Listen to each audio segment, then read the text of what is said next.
Enterprise planning എന്ന നമ്മുടെ രണ്ടാമത്തെ പാഠഭാഗത്തിൽ forms of private sector enterprises എന്ന ഭാഗമല്ലേ നമ്മൾ പഠിച്ചത്.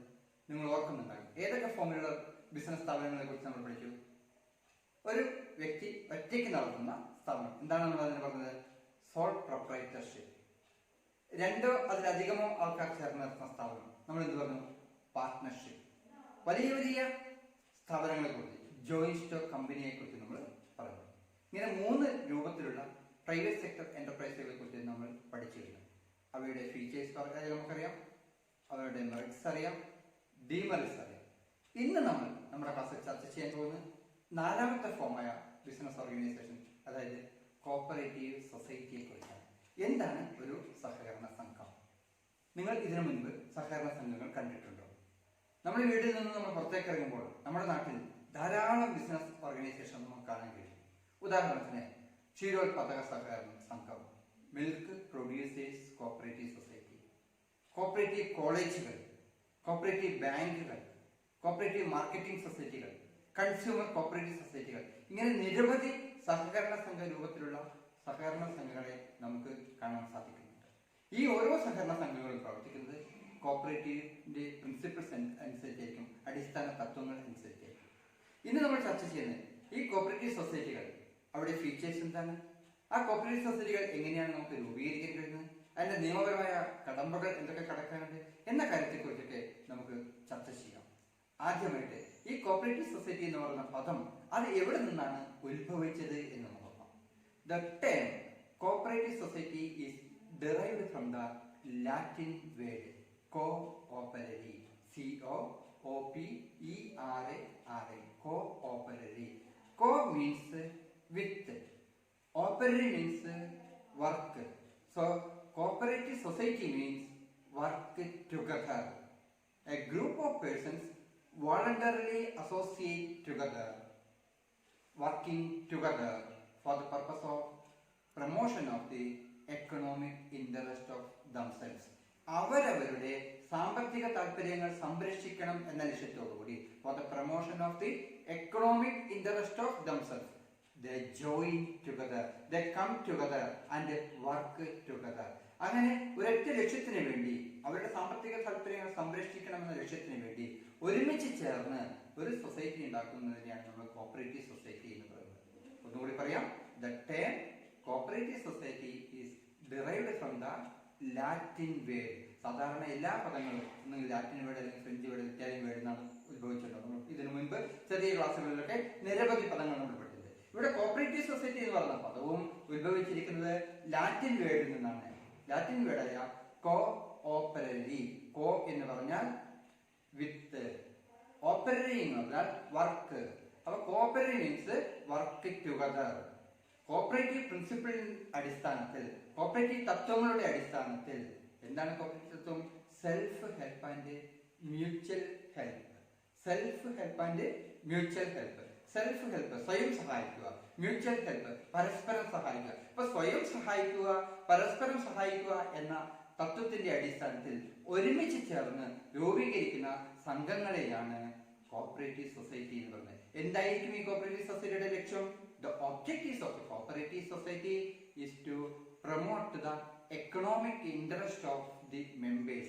അതിലെ അംഗങ്ങളുടെ സാമ്പത്തിക താല്പര്യം സംരക്ഷിക്കുക എന്ന ലക്ഷ്യത്തോടുകൂടി, അതിലെ അംഗങ്ങളായിരിക്കുന്ന വ്യക്തികളുടെ സാമ്പത്തിക താല്പര്യം സംരക്ഷിക്കുക എന്ന ലക്ഷ്യത്തോടുകൂടി കോപ്പറേറ്റീവ് പ്രിൻസിപ്പിൾസിന്റെ അടിസ്ഥാനത്തിൽ, self help and mutual help എന്ന പ്രിൻസിപ്പിളിന്റെ അടിസ്ഥാനത്തിൽ ഒരുമിച്ച് ചേർന്ന് രൂപീകരിക്കുന്ന സംഘങ്ങളെ നമുക്ക് കോപ്പറേറ്റീവ് സൊസൈറ്റി എന്ന് പറയാം. അടുത്തതായിട്ട് നിർവചനം നമുക്ക് നോക്കാം. Definition of cooperative society. എല്ലാ രാജ്യത്തും അതാത് രാജ്യത്തിന് അനുയോജ്യമായിട്ടുള്ള കോപ്പറേറ്റീവ് സൊസൈറ്റീസ് ആക്ടുകൾ പാസ്സാക്കിയിട്ടുണ്ട്. In India also during the year 1912 a cooperative societies act was passed. 1912 ഇന്ത്യയിൽ കോപ്പറേറ്റീവ് സൊസൈറ്റീസ് ആക്ട് നിലവിൽ വന്നത്. 1912 നമുക്കറിയാം ബ്രിട്ടീഷ് കാലഘട്ടമാണെന്ന്, ബ്രിട്ടീഷ് റൂളേഴ്സിന്റെ കാലഘട്ടമാണ്. ബ്രിട്ടീഷുകാർ വരുന്ന ആ കാലഘട്ടത്തിൽ ഉണ്ടാക്കിയ കോപ്പറേറ്റീവ് സൊസൈറ്റീസ് ആക്ട് ആണ് ഇന്നും നമ്മുടെ അടിസ്ഥാന നിയമമായിട്ട് നമ്മൾ കണക്കാക്കുന്നത്.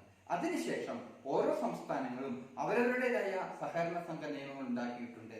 കേരളത്തിലും in the year 1969 a cooperative societies act was passed.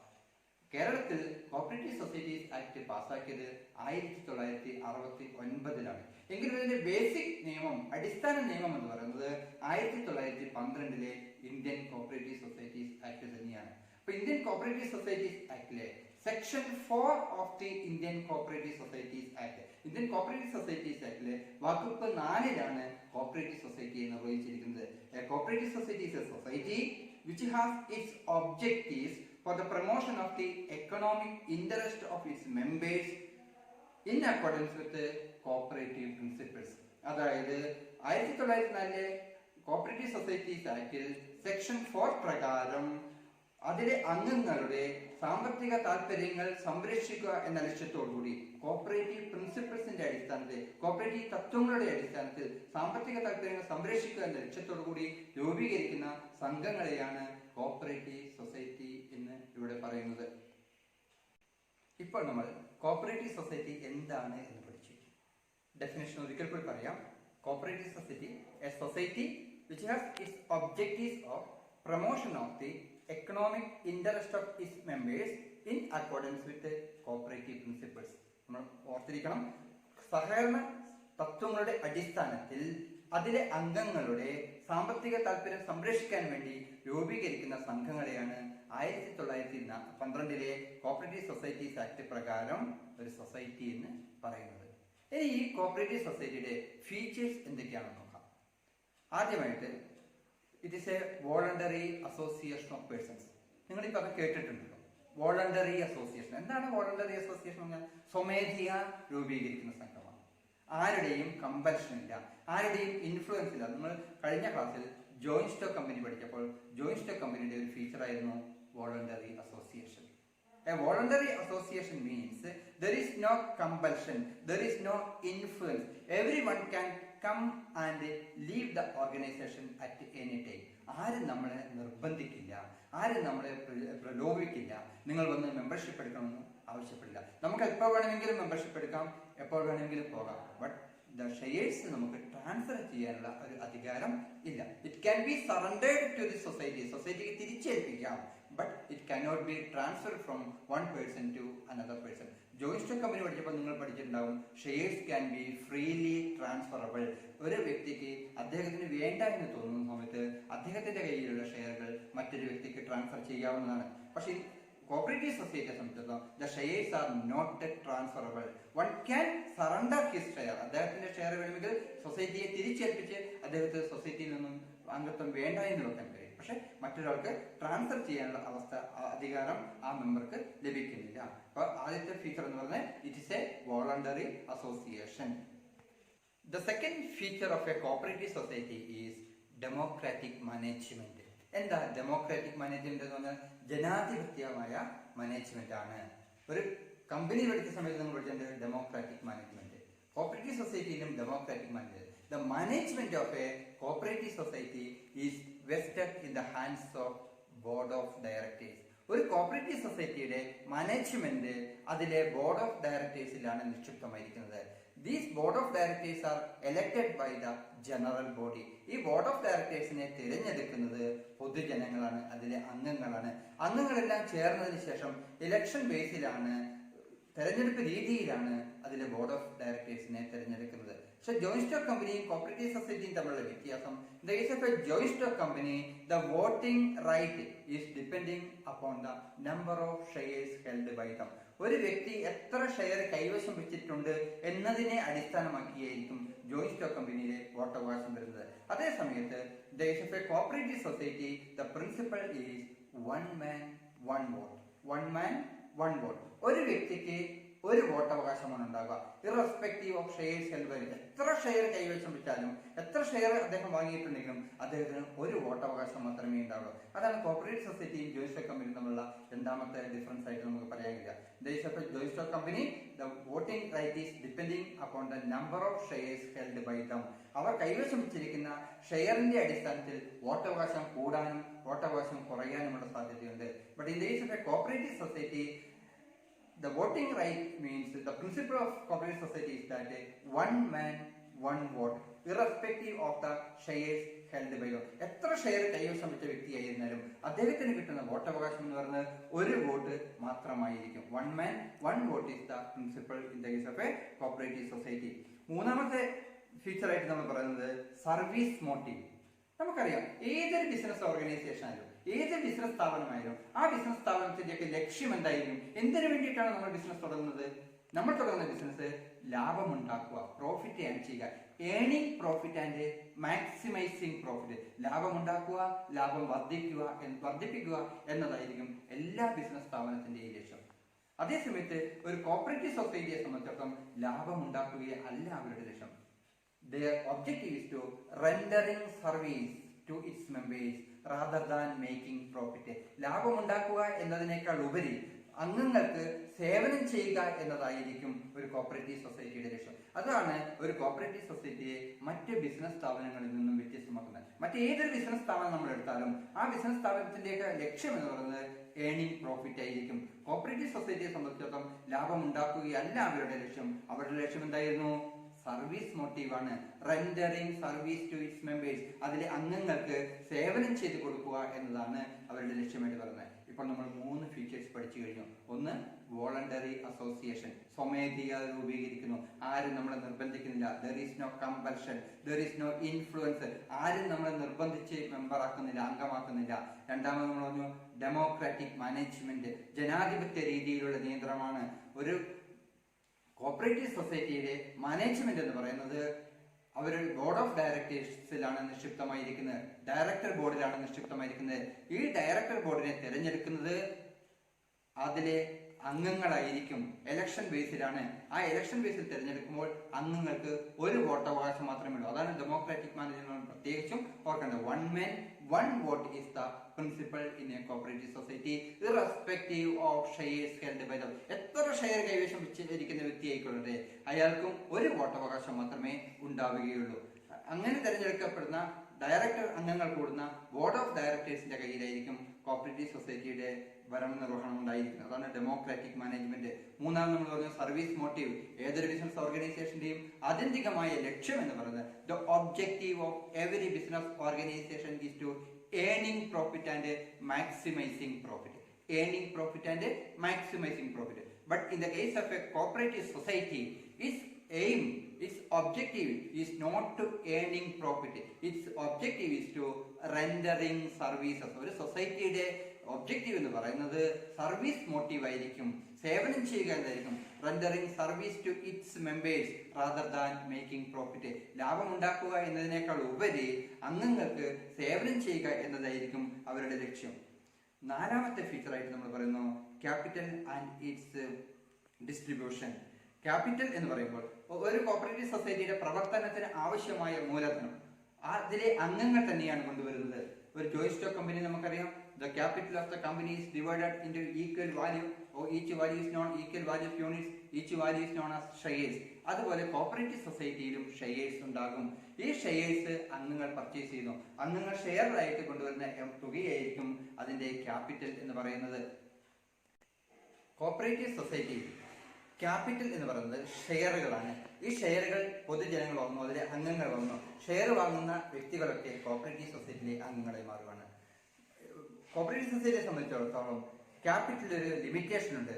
One can subscribe only up to 20% of the total share capital. ആകെയുള്ള ഷെയർ ക്യാപിറ്റലിന്റെ 1/5 മാത്രമേ ഒരു വ്യക്തിക്ക് പർച്ചേസ് ചെയ്യാനുള്ള അവകാശമുള്ളൂ. ജോയിന്റ് സ്റ്റോക്ക് കമ്പനിയിലാണെങ്കിൽ ഷെയർ വാങ്ങുന്നതിന് യാതൊരു ലിമിറ്റേഷനും ഇല്ല. പക്ഷെ in the case of a cooperative society the maximum amount of share can be hold by a single person. ഒരു വ്യക്തിക്ക് ഒറ്റയ്ക്ക് വാങ്ങാൻ കഴിയുന്ന ഷെയറുകളുടെ അളവ് ആ സൊസൈറ്റിയുടെ ആകെ ഷെയർ ക്യാപിറ്റലിന്റെ 20% അല്ലെങ്കിൽ 1/5 എന്ന് ലിമിറ്റ് ചെയ്തിട്ടുണ്ട്. ഈ വ്യക്തിക്ക് എപ്പോൾ വേണമെങ്കിലും തിരിച്ചു പോകുമ്പോൾ ഈ ഷെയർ ക്യാപിറ്റൽ തിരിച്ചു കൊണ്ടുപോകുന്നതാണ്. പക്ഷെ ഷെയർസ് മറ്റൊരു വ്യക്തിക്ക് ട്രാൻസ്ഫർ ചെയ്യാനുള്ള അവസരമില്ല. അപ്പോൾ നമ്മൾ അടുത്ത ഫീച്ചറിലേക്ക് പോകുന്നു, ഗവൺമെന്റ് കൺട്രോൾ.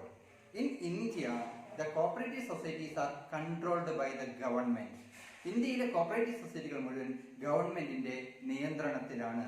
ഓരോ വർഷവും annually the cooperative society must file its return to the Registrar of Cooperative Society.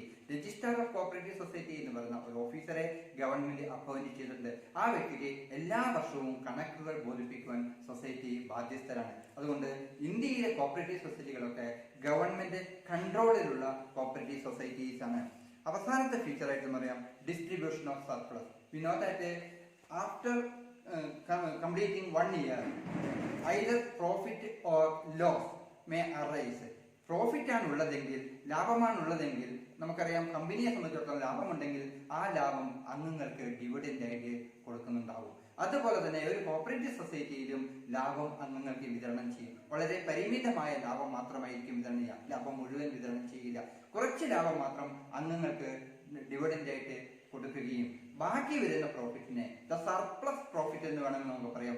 ആ സർപ്ലസ് പ്രോഫിറ്റ് ഇതിലെ അംഗങ്ങൾ കോപ്പറേറ്റീവ് സൊസൈറ്റിക്ക് ഏത് രീതിയിലാണോ സർവീസ് ചെയ്തിരിക്കുന്നത്, ഇപ്പൊ മിൽക്ക് സൊസൈറ്റി ആണെങ്കിൽ, മിൽക്ക് പ്രൊഡ്യൂസേഴ്സ് സൊസൈറ്റി ആണെങ്കിൽ അതിലെ പാൽ അളന്നതിന്റെ ബേസിൽ, കൺസ്യൂമർ കോപ്പറേറ്റീവ് സൊസൈറ്റി ആണെങ്കിൽ ആ സൊസൈറ്റിയിൽ നിന്ന് സാധനങ്ങൾ വാങ്ങിയതിന്റെ ബേസിൽ, മാർക്കറ്റിംഗ് സൊസൈറ്റി ആണെങ്കിൽ ആ സൊസൈറ്റിക്ക് സാധനങ്ങൾ വിറ്റതിന്റെ ബേസിൽ അതിന് ആനുപാതികമായിട്ടുള്ള ഒരു ഡിസ്ട്രിബ്യൂഷൻ ആയിരിക്കും കോപ്പറേറ്റീവ് സൊസൈറ്റിയിൽ ഉണ്ടാക്കുക. ഇപ്പൊ നമ്മൾ കോപ്പറേറ്റീവ് സൊസൈറ്റിയുടെ ഫീച്ചേഴ്സ് പറഞ്ഞു കഴിഞ്ഞു. ഒന്നുകൂടി പറയാം. First one, A voluntary association of person. Cooperative society എന്ന് പറയുന്നത് ഒരു വോളണ്ടറി അസോസിയേഷൻ ആണ്. ആരും ആരെയും നിർബന്ധിച്ച് അംഗങ്ങളാക്കുന്നില്ല. രണ്ടാമത് പറഞ്ഞു ഡെമോക്രാറ്റിക് മാനേജ്മെന്റ്. ഒരു കോപ്പറേറ്റീവ് സൊസൈറ്റിയിലെ മാനേജ്മെന്റ് എന്ന് പറയുന്നത് ഡയറക്ടർ ബോർഡാണ്. ഈ ഡയറക്ടർ ബോർഡിനെ അതിലെ അംഗങ്ങളാണ് തെരഞ്ഞെടുക്കുന്നത്. ജനാധിപത്യ രീതിയിലുള്ള തെരഞ്ഞെടുപ്പാണ് അവിടെ നടക്കുന്നത്. മൂന്നാമെന്ന് പറഞ്ഞാൽ സർവീസ് മോട്ടീവാണ്. മറ്റ് ബിസിനസ് സ്ഥാപനങ്ങളിൽ നിന്ന് വ്യത്യസ്തമായി കോപ്പറേറ്റീവ് സൊസൈറ്റിയുടെ പ്രത്യേകത, എല്ലാ ബിസിനസ് സ്ഥാപനങ്ങളും ലാഭമുണ്ടാക്കുക എന്ന ലക്ഷ്യത്തോടുകൂടി പ്രവർത്തിക്കുമ്പോൾ കോപ്പറേറ്റീവ് സൊസൈറ്റി പ്രവർത്തിക്കുന്നത് സർവീസ് മോട്ടീവിലാണ്, സേവനം ചെയ്യുക എന്ന ലക്ഷ്യത്തിലാണ്. നാലാമത് നമ്മൾ പറഞ്ഞു capital and it's distribution. Capital എന്ന് പറയുമ്പോൾ ഷെയറുകളായിട്ടായിരിക്കും ഉണ്ടാക്കുക. ആ ഷെയറുകൾ കൈവശം വെക്കാനുള്ള അവകാശം, ഒരു വ്യക്തിക്ക് കൈവശം വെക്കാവുന്ന മാക്സിമം ഷെയർ എന്ന് പറയുന്നത് 20% അല്ലെങ്കിൽ 1/5 ആയിരിക്കും. അതിന്റെ റിട്ടേൺ എന്ന് പറഞ്ഞാൽ എപ്പോൾ വേണമെങ്കിലും നമുക്ക് തിരിച്ചു പോകാവുന്നതാണ്. കമ്പനിക്ക് നമ്മുടെ ഷെയർ, കോപ്പറേറ്റീവ് സൊസൈറ്റിക്ക് നമ്മുടെ ഷെയർ സറണ്ടർ ചെയ്തുകൊണ്ട് സൊസൈറ്റിയിലെ അംഗത്വം നമുക്ക് വേണ്ട എന്ന് വെക്കാൻ സാധിക്കും. ഒരിക്കലും നമ്മൾ പോകരുത് എന്ന് ആരും നിർബന്ധിക്കുന്നില്ല. അഞ്ചാമത് നമ്മൾ പറഞ്ഞു ഗവൺമെന്റ് കൺട്രോളാണ്. ഇന്ത്യയിലെ കോപ്പറേറ്റീവ് സൊസൈറ്റികളൊക്കെ ഗവൺമെന്റിന്റെ നിയന്ത്രണത്തിലാണ്. എല്ലാ വർഷവും കോപ്പറേറ്റീവ് സൊസൈറ്റികൾ അവരുടെ കണക്കുകൾ, രേഖകളും രജിസ്ട്രാറെ ബോധ്യപ്പെടുത്തേണ്ടതാണ്. അവസാനമായിട്ട് നമ്മൾ പറഞ്ഞു ഡിസ്ട്രിബ്യൂഷൻ ഓഫ് സർപ്ലസ്. ഡിവിഡൻഡ് കൊടുത്തതിന് ശേഷം പ്രോഫിറ്റ് ബാക്കിയുണ്ടെങ്കിൽ ആ ബാക്കി വരുന്ന പ്രോഫിറ്റിനെ അംഗങ്ങൾക്ക് അവർ ചെയ്ത ബിസിനസിന്റെ അടിസ്ഥാനത്തിൽ ഡിസ്ട്രിബ്യൂട്ട് ചെയ്യുക എന്നതാണ് ഡിസ്ട്രിബ്യൂഷൻ ഓഫ് സർപ്ലസ് എന്നുകൊണ്ട് ഉദ്ദേശിക്കുന്നത്. ഇപ്പോൾ നമ്മൾ കോപ്പറേറ്റീവ് സൊസൈറ്റിയുടെ 6 ഫീച്ചേഴ്സ് എന്തൊക്കെയാണെന്ന് മനസ്സിലാക്കി.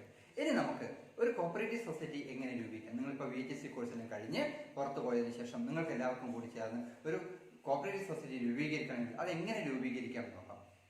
കേരളത്തിൽ കോപ്പറേറ്റീവ് സൊസൈറ്റികളൊക്കെ രൂപീകരിക്കുന്നത് 1969 കോപ്പറേറ്റീവ് സൊസൈറ്റീസ് ആക്ട് പ്രകാരമാണ്. In Kerala the cooperative societies act 1969 പ്രകാരമാണ് നമ്മൾ കോപ്പറേറ്റീവ് സൊസൈറ്റികൾ രൂപീകരിക്കേണ്ടത്. ഇതിനുവേണ്ടി ആദ്യം ചെയ്യേണ്ട ഫസ്റ്റ് പോയിന്റ്, ആദ്യമായിട്ട് നമ്മൾ ഒരു ബെനിഫിഷ്യറി മീറ്റിംഗ് വിളിച്ചു ചേർക്കണം. ആരൊക്കെയാണ് ഇതിൽ താല്പര്യമുള്ളത് അത്രയും ആൾക്കാരെ വിളിച്ചു ചേർത്ത് അവരുടെ ഒരു മീറ്റിംഗ് ചേർക്കുന്നു. ആ ബെനിഫിഷ്യറി മീറ്റിംഗിൽ വെച്ച് രണ്ടാമതായി നമ്മൾ ചെയ്യുന്നത് ഒരു പ്രൊമോട്ടേഴ്സിനെ സെലക്ട് ചെയ്യുന്നു. ഈ നടപടികളുമായി മുന്നോട്ട് പോകാൻ, കോപ്പറേറ്റീവ് സൊസൈറ്റിയുടെ രൂപീകരണമായ നടപടികളുമായി മുന്നോട്ട് പോകാൻ ഒരു പ്രൊമോട്ടേഴ്സിന്റെ ലിസ്റ്റ് നമ്മൾ തയ്യാറാക്കുന്നു. ആദ്യം ഒരു ബെനിഫിഷ്യറി മീറ്റിംഗ് വിളിച്ചു ചേർക്കുന്നു. ആ ബെനിഫിഷ്യറി മീറ്റിംഗിൽ വെച്ച് ഒരു പ്രൊമോട്ടേഴ്സിന്റെ ലിസ്റ്റ് നമ്മൾ തയ്യാറാക്കുന്നു. കുറച്ച് ആൾക്കാരെ നമ്മൾ തിരഞ്ഞെടുക്കുന്നു. ഈ ബെനിഫിഷ്യറി മീറ്റിംഗിൽ വെച്ച് തിരഞ്ഞെടുക്കപ്പെട്ട പ്രൊമോട്ടേഴ്സ് ആണ് സൊസൈറ്റിയുടെ ബൈലോ പ്രിപ്പയർ ചെയ്യുന്നത്. എന്താ ബൈലോ നമുക്കറിയാം, നമ്മളെ ക്ലബ്ബുകൾക്കൊക്കെ പോലെയുള്ള നിയമാവലി. ആ നിയമാവലി പ്രിപ്പയർ ചെയ്യാൻ അവരെ ചുമതലപ്പെടുത്തുന്നു. ഈ പ്രൊമോട്ടേഴ്സ് ആണ് ആപ്ലിക്കേഷന് വേണ്ട എല്ലാ പ്രൊസീഡിങ്സും ചെയ്യേണ്ടത്. ഇങ്ങനെ ചെയ്യുന്ന സമയത്ത് application must be submitted to the registrar of cooperative society in duplicate. 2 copy application നമ്മൾ രജിസ്ട്രാർക്ക് സബ്മിറ്റ് ചെയ്യണം. ഇൻ ഫോം നമ്പർ 1. ഫോം നമ്പർ 1 എന്ന് പറയുന്ന ഫോമിൽ 2 കോപ്പി ആപ്ലിക്കേഷൻ നമ്മൾ രജിസ്ട്രാർക്ക് സബ്മിറ്റ് ചെയ്യുന്നു. അങ്ങനെ ആപ്ലിക്കേഷൻ സബ്മിറ്റ് ചെയ്യുമ്പോൾ ആ ആപ്ലിക്കേഷനോടൊപ്പം തന്നെ 3 copies of the proposed bylaw, നമ്മൾ നേരത്തെ തയ്യാറാക്കി വെച്ചിരിക്കുന്ന പ്രപ്പോസ്ഡ് ബൈലോയുടെ 3 കോപ്പി കൂടി നമ്മൾ അറ്റാച്ച് ചെയ്യണം. അതുകൂടാതെ a list of members who have signed in the application. അതായത് ഒരു കോപ്പറേറ്റീവ് സൊസൈറ്റി രൂപീകരിക്കുമ്പോൾ കേരള കോപ്പറേറ്റീവ് സൊസൈറ്റീസ് ആക്ട് പ്രകാരം minimum 25 members belonging to different families. 25 members belonging to different families, വ്യത്യസ്ത കുടുംബങ്ങളിൽ നിന്നും വന്ന 25 പേരെങ്കിലും ഉണ്ടായിരിക്കണം. അപ്പോൾ ഈ കൊടുക്കുന്ന ആപ്ലിക്കേഷൻ ഫോമിൽ വ്യത്യസ്ത കുടുംബങ്ങളിൽ നിന്ന 25 പേരെങ്കിലും ഒപ്പുവെച്ചിട്ടുണ്ടാകണം. അവരുടെ ലിസ്റ്റ് ഉണ്ടാകണം. The amount of capital contributed by them, അവർ എത്ര രൂപ ക്യാപിറ്റലായി കൊണ്ടുവന്നിട്ടുണ്ട് എന്ന കാര്യം ഉണ്ടായിരിക്കണം. അതോടൊപ്പം നമ്മൾ ഏത് ബാങ്കാണോ നമ്മുടെ സൊസൈറ്റിയുടെ ബാങ്കായി കവർ ചെയ്യാൻ ഉദ്ദേശിക്കുന്നത്, ആ ബാങ്കിന്റെ കയ്യിൽ നിന്നും ഒരു സർട്ടിഫിക്കറ്റ്, ക്രെഡിറ്റ് വർത്തിനെസ്, നമ്മുടെ സൊസൈറ്റി സാമ്പത്തികമായിട്ട് ശക്തമാണ് എന്ന് കാണിക്കുന്ന ഒരു ക്രെഡിറ്റ് സർട്ടിഫിക്കറ്റ് കൂടി, ക്രെഡിറ്റ് വർത്തിനെസിന്റെ സർട്ടിഫിക്കറ്റ് കൂടി ആ ബാങ്കിൽ നിന്നും മേടിക്കണം. ഇത്രയും കാര്യങ്ങൾ നമ്മൾ രജിസ്ട്രാർക്ക് സബ്മിറ്റ് ചെയ്താൽ application form in duplicate, 3 copy of the proposed bylaw, list of members and amount of share of contributed by them, and also a certificate from the bank in order to show the credit worthiness of the society. ഇത്രയും കാര്യങ്ങൾ നമ്മൾ രജിസ്ട്രാർക്ക് submit ചെയ്താൽ the registrar scrutinize the application. അദ്ദേഹം ആ application സൂക്ഷ്മ പരിശോധനയ്ക്ക് വിധേയമാക്കും. If he is satisfied, അദ്ദേഹത്തിന് തൃപ്തികരമെന്ന് തോന്നിയാൽ he will issue a certificate of registration. അദ്ദേഹത്തിന് നമ്മൾ കൊടുത്തിരിക്കുന്ന ആപ്ലിക്കേഷൻ തൃപ്തികരമാണ് എന്ന് തോന്നിയാൽ അദ്ദേഹം ഒരു സർട്ടിഫിക്കറ്റ് ഓഫ് രജിസ്ട്രേഷൻ ഇഷ്യൂ ചെയ്യുന്നു. If he is not satisfied, അദ്ദേഹത്തിന് അതിലെന്തെങ്കിലും അപാകത ഉണ്ട് എന്ന് കണ്ടാൽ, രജിസ്ട്രേഷൻ കൊടുക്കുന്ന ആപ്ലിക്കേഷന് എന്തെങ്കിലും പോരായ്മയുണ്ട് എന്ന് കണ്ടാൽ, he refuse to register the society, അദ്ദേഹം സൊസൈറ്റിയെ രജിസ്റ്റർ ചെയ്യാതിരിക്കുകയും റിഫ്യൂസ് ചെയ്യുകയും തിരസ്കരിക്കുകയും ആ കാര്യം ചീഫ് പ്രൊമോട്ടറെ 7 ദിവസത്തിനുള്ളിൽ അറിയിക്കുകയും ചെയ്യും. 7 ദിവസത്തിനുള്ളിൽ ചീഫ് പ്രൊമോട്ടർ ഇന്ന കാരണം കൊണ്ട് നിങ്ങളുടെ അപേക്ഷ സ്വീകരിക്കാൻ കഴിയില്ല എന്ന വിവരം അറിയിക്കുകയും ചെയ്യും. ഒരിക്കൽ കൂടി ഞാൻ പറയാം, നമ്മളൊരു കോപ്പറേറ്റീവ് സൊസൈറ്റി രൂപീകരിക്കുമ്പോൾ ഏറ്റവും ആദ്യം ഒരു ബെനിഫിഷ്യറി മീറ്റിംഗ് വിളിച്ചു ചേർക്കുന്നു. Beneficiary meeting, members meeting is convinced. And second one, ആ ബെനിഫിഷ്യറി മീറ്റിംഗിൽ നിന്നും നമ്മൾ പ്രൊമോട്ടേഴ്സിനെ തെരഞ്ഞെടുക്കുന്നു. പ്രൊമോട്ടേഴ്സിനെ തിരഞ്ഞെടുക്കുന്ന പ്രൊമോട്ടേഴ്സാണ് നമ്മുടെ സൊസൈറ്റിക്ക് ആവശ്യമായ ബൈലോ ഉണ്ടാക്കേണ്ടി വരുന്നത്. ആ പ്രൊമോട്ടേഴ്സാണ് ആപ്ലിക്കേഷന്റെ പ്രൊസീഡിങ്സുമായിട്ട് മുന്നോട്ട് പോകേണ്ടത്. ആപ്ലിക്കേഷൻ ചെയ്യുന്ന സമയത്ത് നമ്മൾ ശ്രദ്ധിക്കുക, ഫോം നമ്പർ 1 അപ്ലൈ ചെയ്യേണ്ടത്. അതിന്റെ 2 കോപ്പി ഉണ്ടായിരിക്കണം. ആപ്ലിക്കേഷനോടൊപ്പം നമ്മുടെ പ്രപ്പോസൽ ബൈലോയുടെ 3 കോപ്പി ഉണ്ടായിരിക്കണം. വ്യത്യസ്ത കുടുംബങ്ങളിൽ നിന്നും വന്ന കുറഞ്ഞത് 25 അംഗങ്ങളെങ്കിലും ഒപ്പിട്ടിട്ടുണ്ടായിരിക്കണം. ഏതെങ്കിലും ഒരു ബാങ്കിൽ നിന്ന് നമ്മൾ നേടിയിരിക്കുന്ന ക്രെഡിറ്റ് വർത്തിനെസ്, നമ്മുടെ സൊസൈറ്റി സാമ്പത്തികമായിട്ട് ഭദ്രമാണ് എന്ന് കാണിക്കുന്ന ഒരു ഗ്യാരണ്ടി സർട്ടിഫിക്കറ്റ് ബാങ്കിൽ നിന്ന് മേടിച്ചിട്ടാവണം. ഇത്തരം കാര്യങ്ങൾ നമ്മൾ രജിസ്ട്രാർക്ക് കൊടുക്കുമ്പോൾ അദ്ദേഹം അത് വിലയിരുത്തുന്നു. അദ്ദേഹത്തിന് സാറ്റിസ്ഫൈഡ് ആവുകയാണെങ്കിൽ അദ്ദേഹം രജിസ്ട്രേഷൻ ചെയ്യുന്നു. He will issue a certificate of registration. That certificate contains, ആ സർട്ടിഫിക്കറ്റിലായിരിക്കും കോപ്പറേറ്റീവ് സൊസൈറ്റിയുടെ രജിസ്റ്റർ. നിങ്ങൾ പുറത്തിറങ്ങി നോക്കിയാൽ അറിയാം, ഏത് സൊസൈറ്റി നോക്കിയാലും അറിയാം, ആ സൊസൈറ്റിയുടെ പേരിന്റെ അവസാനം ഒരു നമ്പർ ഉണ്ടാകും. ആ നമ്പറാണ് രജിസ്ട്രേഷൻ നമ്പർ എന്ന് ഉദ്ദേശിക്കുന്നത്. ആ രജിസ്ട്രേഷൻ നമ്പറോട് കൂടിയ ഒരു സർട്ടിഫിക്കറ്റ് അദ്ദേഹം ഇഷ്യൂ ചെയ്യുന്നു. അദ്ദേഹത്തിന് അൺസാറ്റിസ്ഫൈഡ് ആണെങ്കിൽ he will refuse the application and communicate it to the chief promoter with reason within 7 days. ഇത്രയുമാണ് ഒരു കോപ്പറേറ്റീവ്